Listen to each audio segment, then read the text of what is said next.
Welcome to the Making Money in the Music Business podcast, where we share insightful views on a variety of topics in the music industry that can help you make more money from your music business.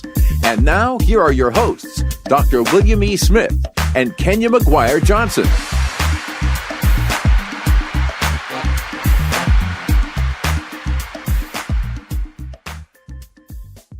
Hey, Kenya, we're back. We are back. I kind of missed you because we didn't, people hear this weekly, but we don't be recording every week. Too much. Yeah, we front load some of these so we can have some breaks. Yes, so we can breathe. But we're back in our studio, kind of studio, home life. Mm-hmm. And we've got a good guest today. Oh, yes. We actually have a return guest, which is, we're going to be doing more of that. And that's really so wonderful to see how people are growing in the meantime. Yeah. But before, go ahead. What's good about it also is want to just put that in there is that if you heard the earlier interview and you hear what people are aspiring for and building on, and then you see the manifestation of it. So it's like it's a beautiful thing. It is a beautiful thing. So that's what we got. That's what we got on tap. But before, we always do our music tip. Dun, dun, dun. Dun, dun, dun. Well, music tip today is a website I found. I'll just be Googling stuff. You just be Googling. I'm going to just start Googling music tip. It's actually related to the things that I'm doing in life and everything. So, I have a great opportunity to co-write a song with Cinda, and nice. I needed to. It's for a film, and I needed to get a contract. So because if it's got Cinda Williams, and that's Cinda Williams, let's give her full credit. Cinda Williams, exactly. Now I could just go, like. My boy, James Walker, my frat brother, he's the big time entertainment attorney. I gotta call him too. Yeah, big time entertainment attorney. And he always sets me straight, but I don't want to bother him. So I just was Googling, film music contract, blah, blah, blah. And bam, this thing came up, and it's actually an awesome site from this she's not even music business. She's just a business life coach. And I was just really intrigued by her blog, and I got a free contract. And I'm like, okay, so, and I know how to tweak contracts. I've written enough of them. So, it's great resource. And I'm going to point you all to it. But her name is, pulling up right now, Perry. I don't even know if I'm pronouncing it right. Pakro, Pakroo, author and coach. Patrick. Okay. And on her site, it's Smart Strategies for the Self-Employed. Real broad, but she comes up with she has business kits, and I found a master use and sync license on her page. So that means there is a depth of resources on her page, and she has a blog as well, a podcast as well with the blog. Oh, she does. So I'm going to go digging into some of her podcasts and seeing what she's got, and might be a good person. Maybe she's bring done. On if we could. We need to invite her. That's there's so much self-employment happening right now. So, which is why she probably, I guess, is keeping it broad. So awesome resource. So I will definitely put a link to it in the show notes. So you all should check it out. Yep. That was a hot one. I sometimes I'll be like, okay, I'll never probably use that. But this one, I will. That was awesome. Thank you. Cool. So we've had this guest. We already said we've had this guest before. And I'm not good with looking back at the number of the episode. Bill, did you find the number? Oh no, we got 100, almost 180 episodes. I'll find it. Okay, we're going to find the episode in which she was on first. It was within the first 100, I believe. She was one of our earlier guests. And I could go on and on about her. I always do this when we have our guests, when I introduce them. We only really invite artists that we really feel people can learn a lot from, and who, have, not just awesome music and artistry, but compelling stories. And so I just have followed her career for really since she kind of came out with the music, and she has a new project out right now that I cannot wait for we might be like Access Hollywood tonight. Because I know we're supposed to talk about business strategies, but these songs are so good. So I got all these questions musical, but I'm gonna keep it to the business. But I'm gonna let her, she's gonna introduce herself and, be able to reintroduce her for those of you who are familiar. Deborah Bond, welcome. Hey, Deborah. Hi, guys. Thank you for having me. Thank you for being here. Congratulations. Over 100 episodes. We're at like almost 200. We're at 100. I think you're making 179 or something like that. Yeah, this is going to be 172, I think. Oh, 72. Okay. And, I was trying to get us. Deborah's episode was 53. Ooh. Okay, 53. So your first one was 53. And this is 172. Right. I'm like adding up the numbers 1, 7, 8, 2, 10, 1. Okay, that's good. Yeah. You got a power number. 172 is 1. One. Here's a numerology coming out. You got it. Yes. Okay. So Deborah is an amazing songwriter, vocalist, singer. Oh my gosh, this artist, just I think a consummate artist and creative. But if you could share with us just who you are, what you do, and oh my gosh, well, do we ask what have you been up to since our last episode? Since episode 53. 53. And was 53 in 2019? I think it was 2018. Wow. Yeah. I think it was like 2018. Because 2018 to maybe 2019, but at the beginning. A lot has happened. Ooh. Yes. Well, as you have said, I am a singer-songwriter, music junkie, to be honest. Any way I could get myself involved in the world of music, I am going to try to dip my little toe in there and see what I can get. So I do the singing, I do the writing and the performing, but I also am a member of NARAS, the Grammy world. I've served on the board of governors for DC's chapter for many, many years. And I've just been newly elected to the board of governors just 2 weeks ago. I saw that. So Congratulations. Congratulations. Returning to that world to get involved and share my knowledge and be, whatever servant I can be to the music community in DC and beyond. I love mentoring young people about the business, about not only taking care of their creative needs, but also being mentally prepared for the music business. Because that's a whole thing. That's a thing. And we're going to get into that thing because it's a really important thing. Ooh, yeah. Is it a thing? Is it ever? Also doing, I've been doing a lot of voiceover work and jingle singing for WKTU in New York. And just enjoying doing that because that's my passion in the world of radio and hosting and things like that. So I've just been, very busy, even when I'm not busy, if that makes sense. I keep myself in the field constantly, pandemic or not. Yeah. All right, well, I'm gonna let you go because there's so much to cover. I used to be on the Grammy board years ago for DC. That's when Chuck Brown was still around. He was on the board. Richard Smallwood was on the board. It was awesome going to those meetings. And how is it now? Are you all meeting virtually? It's been virtual. It's been virtual. Okay. And this is I always have had a special place for Chuck Brown in my heart, now that you mention him, living in DC for over 25 years. But coincidentally enough, my first step to the board was to replace him.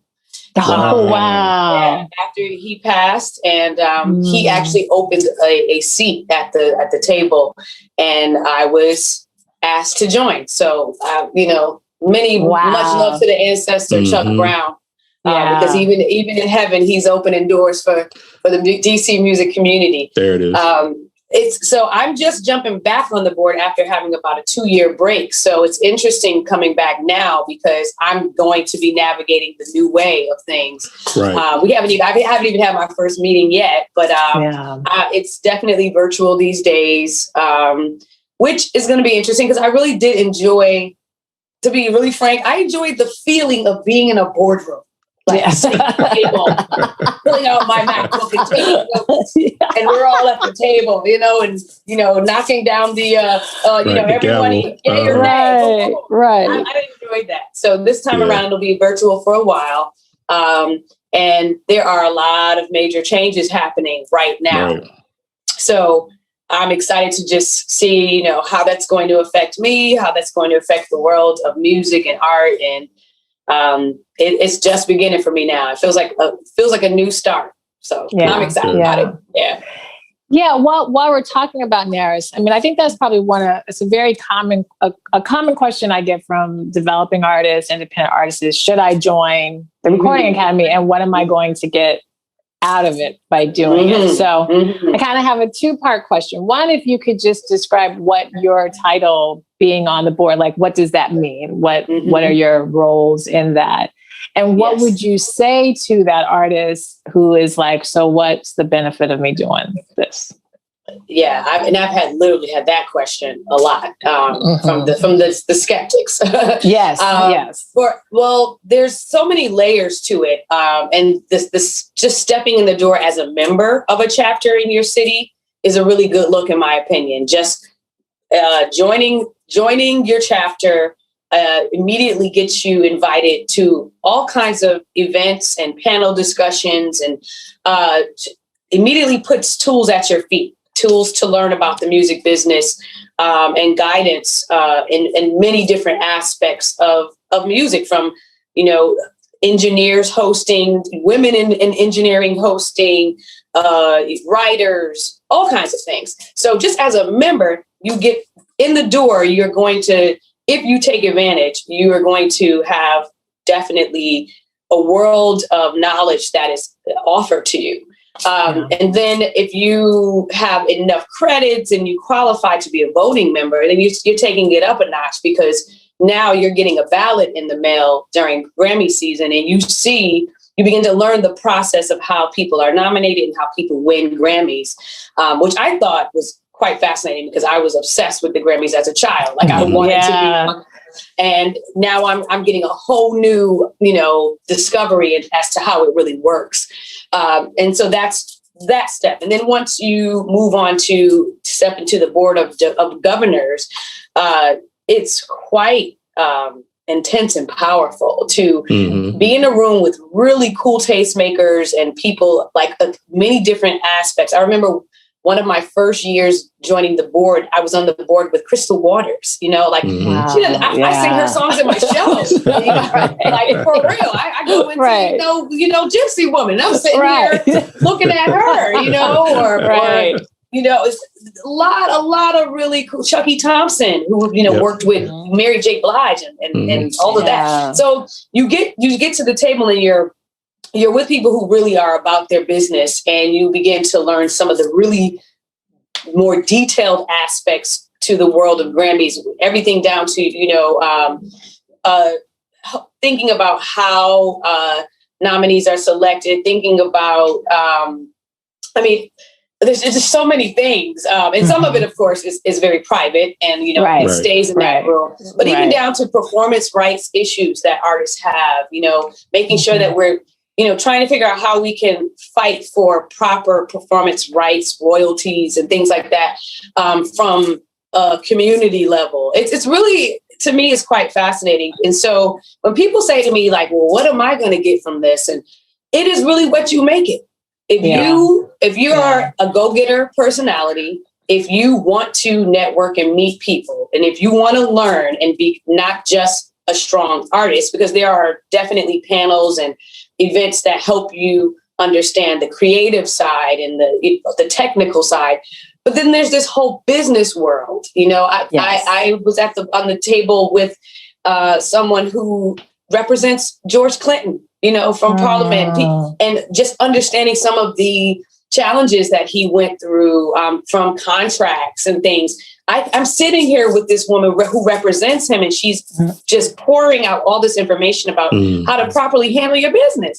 So to me, it's really about what you make it. If you want to learn, if you want to grow, if you want to network, it's right there for you. It's really right there for you.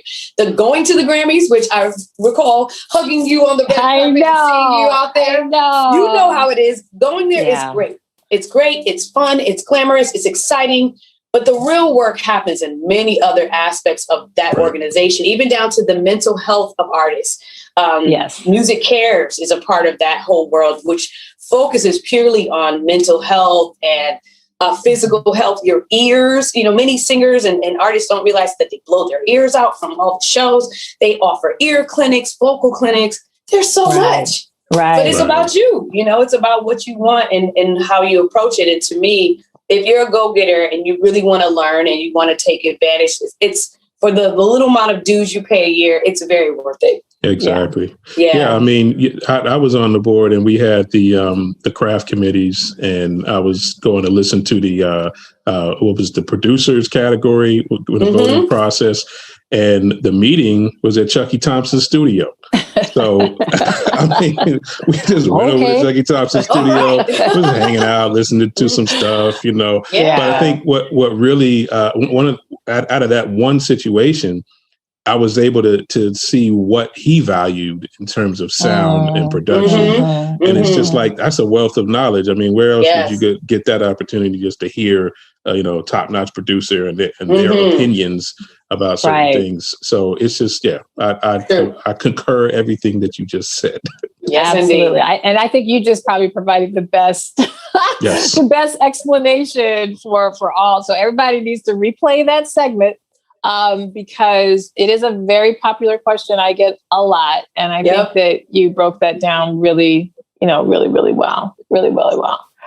Well, I want to pivot a little bit. I think the last time when we were meeting, you were in between projects and so forth. I think you at that time maybe I don't know if you were working on what you're actually ended up fleshing out right now, but I think you were, in the making. So you have a new album. I'm going to let you say what the name of it is, but I would love to hear, obviously, kind of what, made you want to do this. But why during this time are you, in this COVID where we're just trying to figure this all out? Why did you feel this was the time creatively and business-wise, since we are a business podcast? Yes. Yeah. So when we had our first gathering of the minds for your amazing podcast, that was an important time because I was really going through some things. I was not performing as much in the capacity that I wanted to. I was doing a lot of gigs in restaurants and brunches, and between maybe 2015 to 2018, so much had changed in my personal life and in my music life, because my last album was released in 2011. And so 2018 and 2019 were really tough for me. Exploring life in my late 30s, early 40s as a single woman, newly single woman, having some personnel changes to my band in light of becoming a single woman, and having momentum start to stall. Having creative momentum between my team began to really just stall. And I was really troubled with figuring out my direction and how I was going to do things. And so around the end of 2019, I began to just become a bit overwhelmed and slightly fed up with my situation.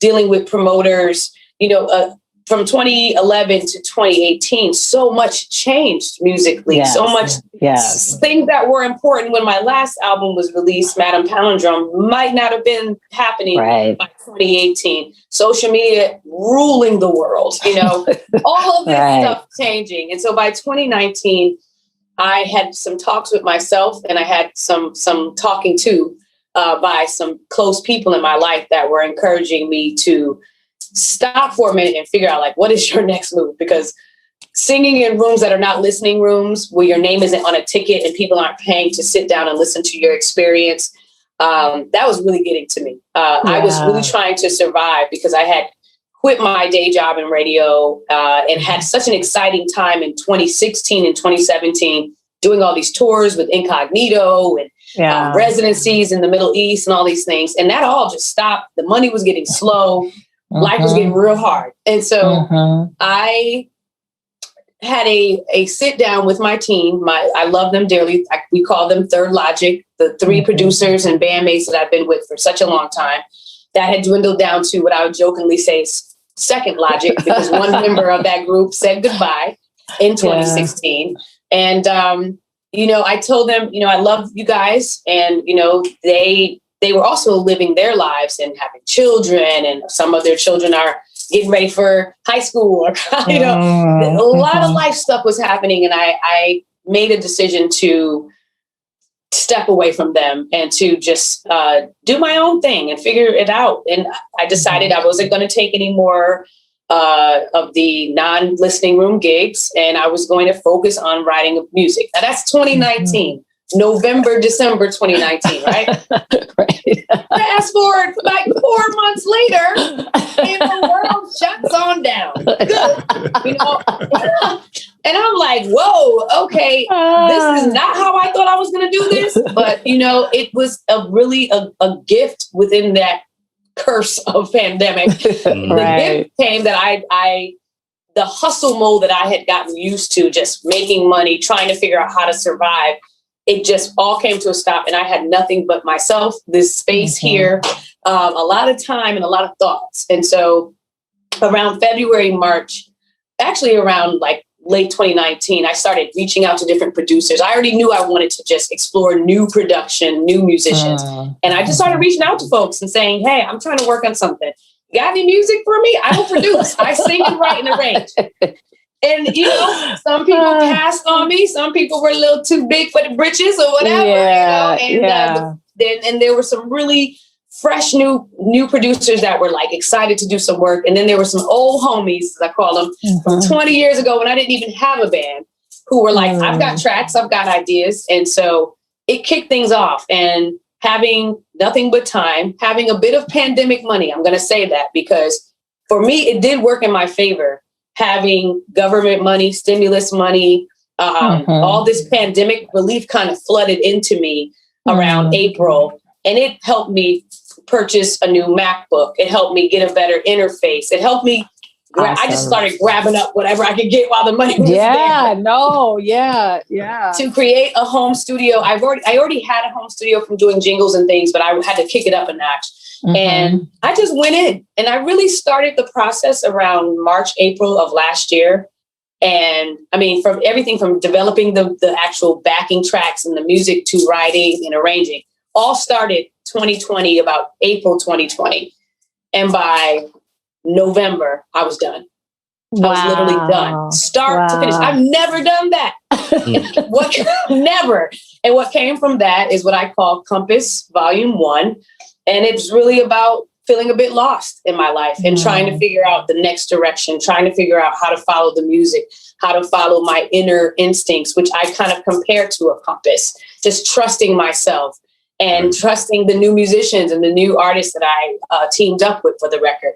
And everyone did their part from home. Every single person involved. I never even met the engineer who mixed and mastered.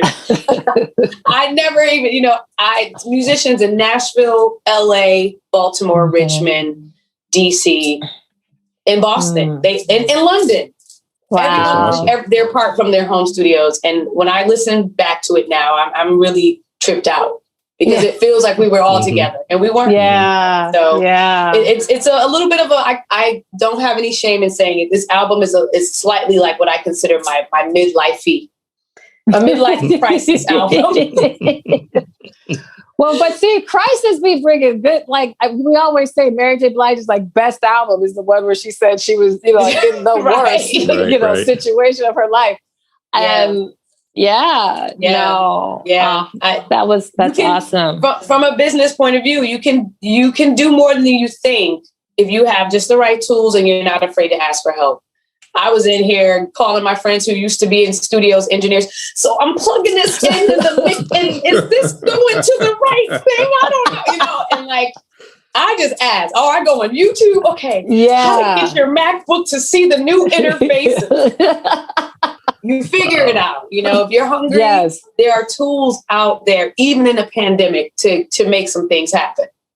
Yeah. So just for folks listening, how did you structure this thing? Did you have a plan? Did you have first off, I just want to say the album's awesome. It's dope. I checked it out. It's dope. Your artwork is like, wow. It's dope. Also, yes. Thank you. There's more to that too. There's more coming with that. Yeah. You just the concept I think is awesome too, because I love that, the inner compass. Thank you. But for people trying to put out projects and trying to do things in this crazy time and trying to figure out how to meet up with people, how did you give people timelines, deadlines? How did you stretch that? Who met how did you structure this thing? Is there an Excel spreadsheet for Compass that has dates? Compass was just the way it sounds. It was just me like, okay. Okay, go this way. Oh, no, wrong way. Okay, go this way. It was that. It was okay. not. There was no business plan. There was no structure. There was a lot of so much happening between riots in DC, between fear for my health and fear for my family up north in Connecticut. Like, there was so much happening last year that it was really kind of like every day was like a new something. So I really went with the flow of things. And I knew from my past albums that I just wanted to at least start with the music, start with building this music. And everyone who presented music to me had a little bit of a foundation. And then we just kept tweaking. Okay, I really think that it would be beautiful if we got a flute solo here. Who can we call? Oh, Brent Burkhead. He's in Baltimore. What are you doing? Probably nothing. Like the rest of us. Really organic with this one. And that's quite different from Madame Palindrome, my last album, where it was very structured. Right. This was a lot looser and just figuring it out as I went along. I did do a little bit of budgeting, like itemizing what was most important, who I needed to spend money on. There is a special edition of the record getting ready to come out that I commissioned illustrators to do all of the inside. So there will be songs that have a particular artistic piece that goes along with it. So that's a little insider thing I'm giving you guys. I don't know that yet. Okay. Yeah. So I really just tried to find my way with it. I don't necessarily even know I would recommend doing it that way ever again. It was just the timing of everyone sitting still and having time helped me out, because there were a few people here and there that were a part of this project that were working on their own project, and so. Sometimes they were like, I can help you with this, but I got stuff to do on my own, So sometimes the timeline didn't work the way I want. I actually thought that this record was going to be released in like November on my birthday of 2020. I'm actually really happy that it happened this year, because just the timing of everything, even teaming up with Splash Blue Records, who is Bluey's from Incognito's label. Just the timing of that worked better for this year. But the structure was a lot more organic and fluid. But I knew what I wanted. I knew I started thinking about branding and all of this record around late 2018, 2019. In my spirit, I knew that it was going to probably be an album that had a volume to it. And also I knew that I was going to do something outside of Third Logic, and it was going to be very personal to me. And I had to figure out ways to shift the brand. So I had started posting things and teasing things with the fans. It probably went over their heads, actually, in the last year or so. Even down to the way I would dress and the way I presented myself in photos. All of that, I started kind of thinking through and really taking notes and studying other artists that I admire with their brands and how they do like a straight up reinvention, rebranding. I did a lot of note taking and studying on that page, but From many ways, this thing just came together. It's the universe and God. Well, I'm so glad you just kind of explained all that, because I will say, I mean, I think the way as musicians, as we're watching people on social media or artists, we have a different lens because we're doing those things. So we kind of know a little, but we don't know because we're not in our lives and all of that. So I definitely saw the metamorphosis. I saw the changes. But again, I don't, social media, I don't put a whole lot of stock on that because you never know. You never know what's really kind of going on. But I think you just gave some really good tips for people to be thinking about if they are feeling like they need to shift their brand a bit, or, should it be more organic, or should it have the Excel sheet?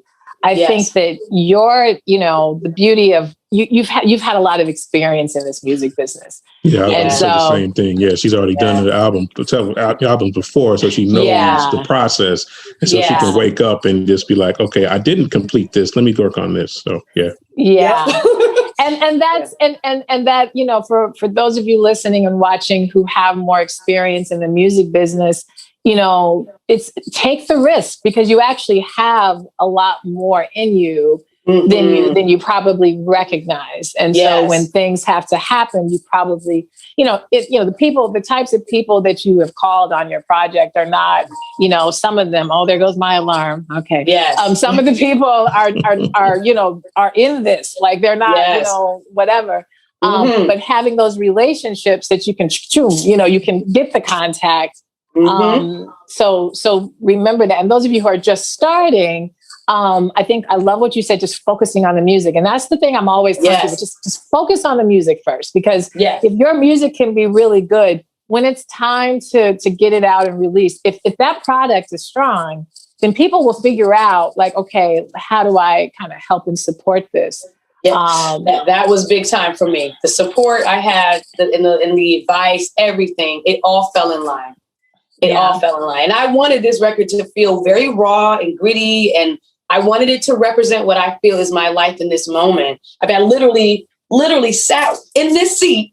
There's a speaker right here. If I just reach over, there's a mic, there's a mixer. Right here. I did it right here. It's comfortable. It's possible.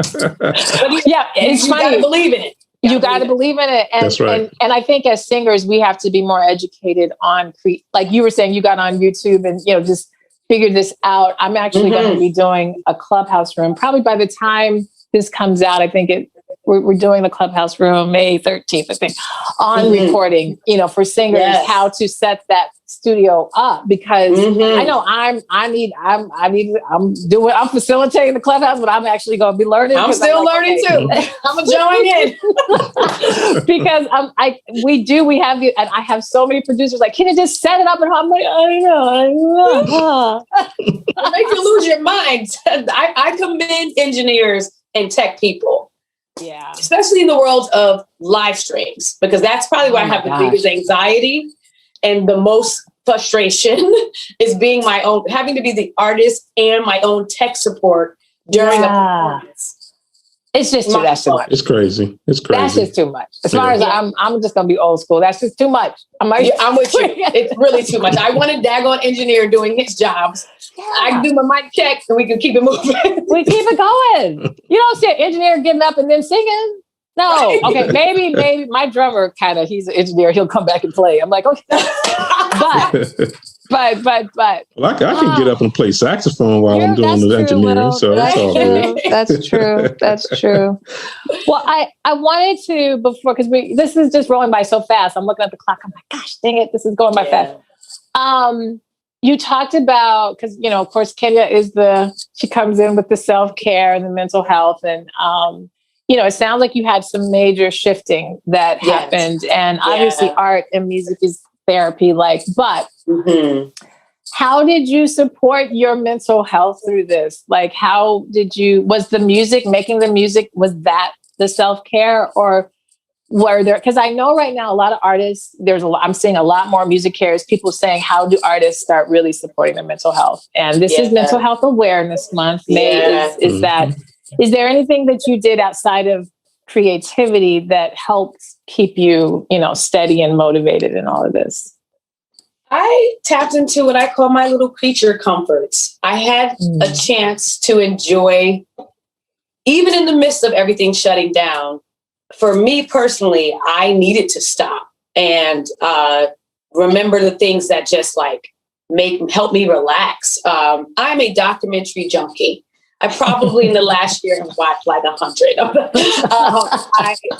Taking myself away from certain realities has its pros and cons. I'm that type of person. I enjoy learning about people and hearing their stories. So I watched a lot of documentaries.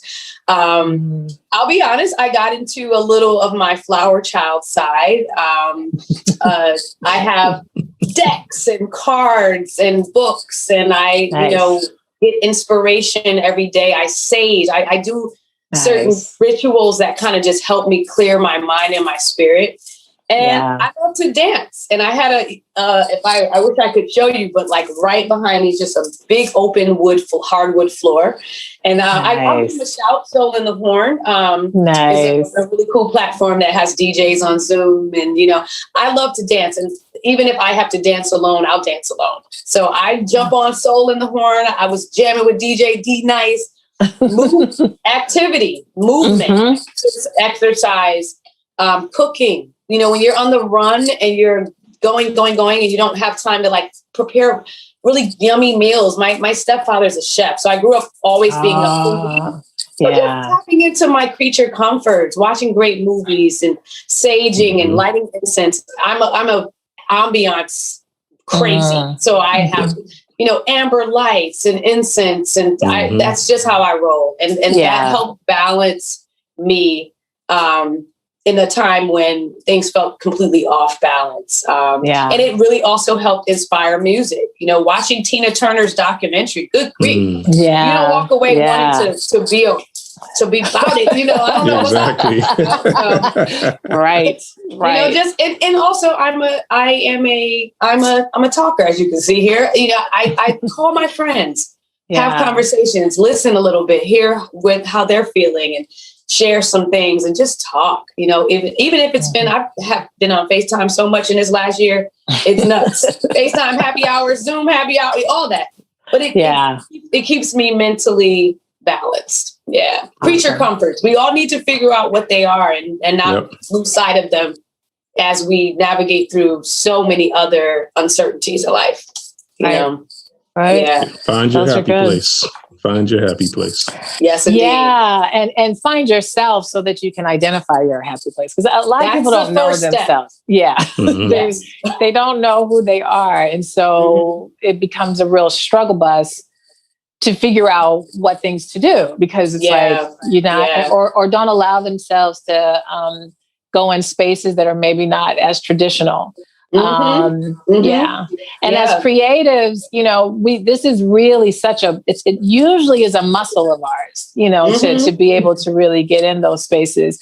But I think everybody, from, like you said, worrying of health and bills, and that sometimes gets shut off. But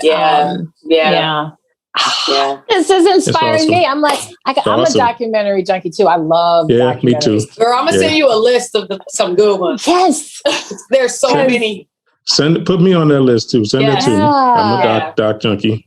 Yes. You just learn so much. It's like, what? If you go a little even off course, because I tend to prefer music documentaries, but I also like a criminal law. Like I at one time thought I was going to be a lawyer. So I'm really into crime stories and court situations.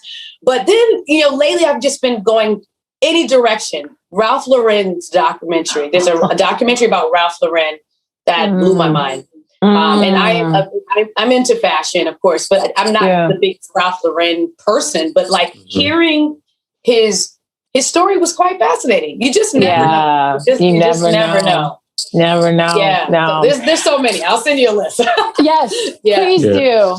I tell my students that's actually how you learn how people navigated their careers. Yes. So one of my assignments is to go to producers and musicians that you like and learn go to their biographies and learn about their life and how they made those choices. And it's just like that. That's more the education learned. That you. you know? Yeah. No, knowing the backstories of, especially of creatives, because I think the assumption is that people are just stars, or people just have the thing, and there's so much fun. Right. And all it's the time. No, I'll say this and then we'll begin to wrap up. When I was young, there was a book called Too Young to Die. I know sounds very morbid, but what it was, it took all the like popular musicians from like all the way from the 20s all the way up through the 80s, because it was the 80s at the time so I sat, because my dad was a musician, so he sat and bought this book, and I learned how Judy Garland died. Now, mind you, I'm like 9 years old. Judy Garland. I learned about and then they had other entertainers. So like Bruce Lee was in there, Jimi Hendrix, Janis Joplin. Like the book, like totally outlined their story. So it wasn't filmed, but it was in pictures and biography form. And I was just, and so like here I am, like I can tell you everything about Judy Garland. Like I'm like I can already tell you. And it's like, how do you know that about Judy Garland? How do you know that about Billie Holiday? How do you know? It's like, yeah, because when I was little, I read, and I'm like, did you know Otis Redding when the plane crashed? And I'm like, oh my God! But it was but it helped me really appreciate the life of artists. Yes, the life of artists and how tragic it can be, honestly.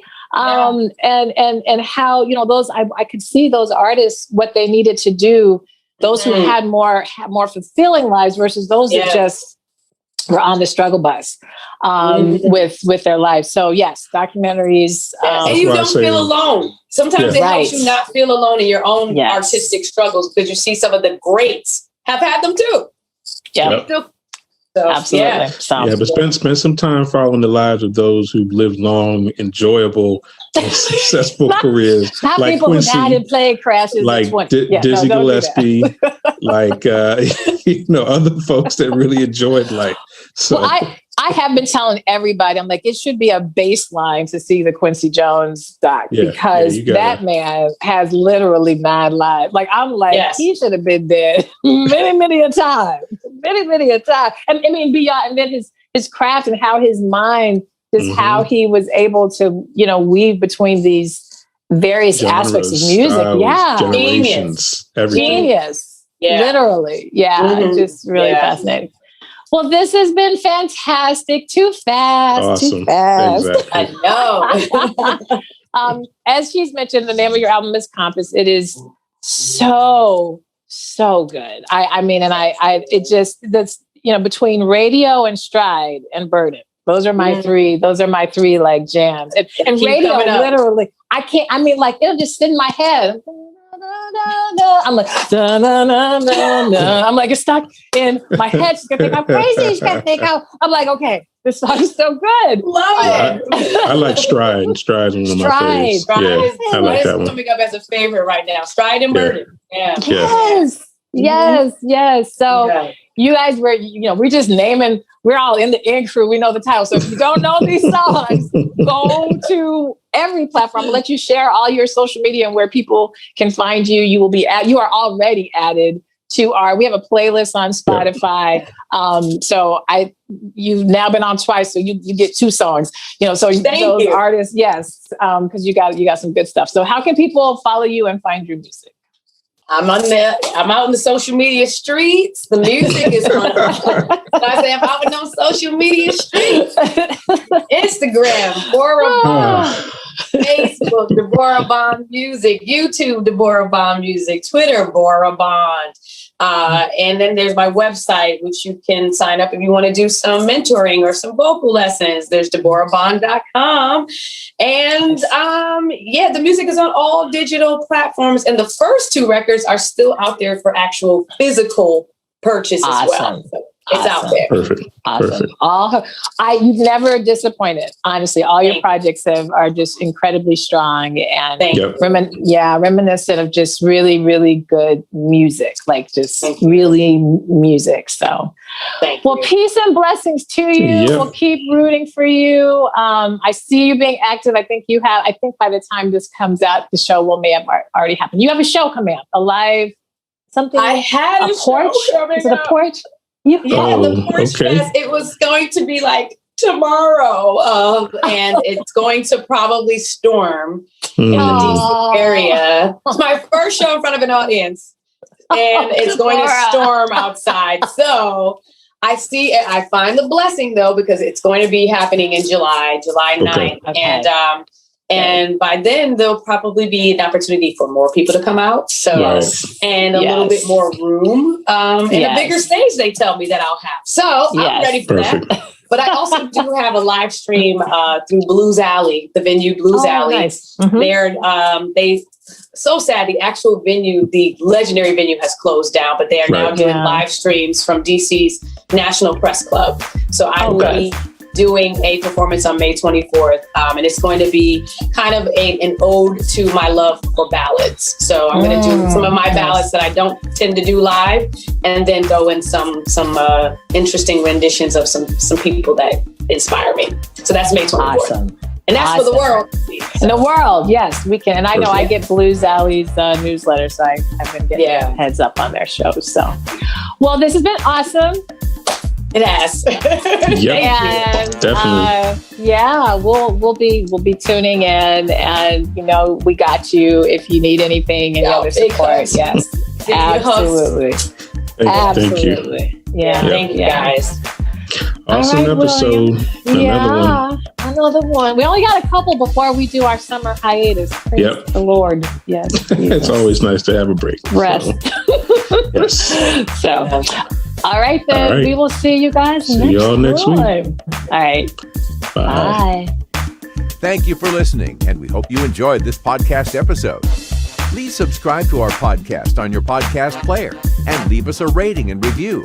Also, please leave us a comment on our Facebook or Instagram page.